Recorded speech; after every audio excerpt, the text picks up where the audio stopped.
You're listening to the Amazing Facts Daily Devotional. Today's topic, Andy and Naomi. Conviction 1, Part 1. Andy and his wife Naomi live in the heart of Amish country with their 7 children where he works as a carpenter, handyman, and furniture builder. Naomi and the older children work in a large vegetable garden on their farm. At first glance, one would assume the family fit perfectly in the Amish world. But while they still maintain the Amish lifestyle they were happily brought up in, they must have been shunned from the church and from their families as a result of becoming Sabbath-keeping believers. Taking a stand for their faith has come at a great price, but they claim without hesitation that it was worth it. No one can deny our joy, says Andy.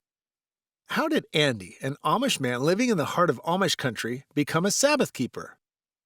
It all began when a Sabbath-keeping neighbor gave Andy's brother a copy of the Amazing Facts magazine, Daniel and Revelation.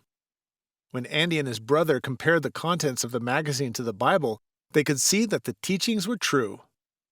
Later, the neighbor shared a copy of a Christian book that caused Andy to spend long periods of time pondering new truths that were both wonderful and challenging. Then he received the Great Controversy and was familiar with the stories of the martyrs, but the second half was new. When I read that book, there was no question in my mind that it was inspired.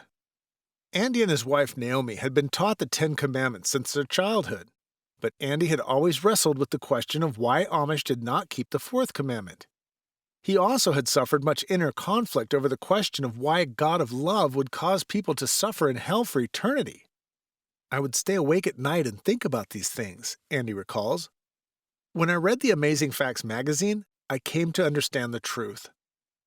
Andy shares that it was a joy and relief to discover answers to questions he had struggled with for so long. But it was also a challenge to think about what would happen if he took a stand. Finally, though, conviction 1.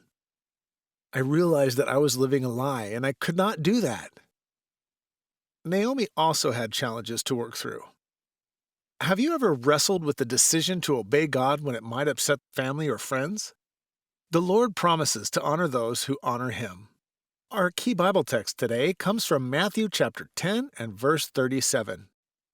He that loveth father or mother more than me is not worthy of me, and he that loveth son or daughter more than me is not worthy of me.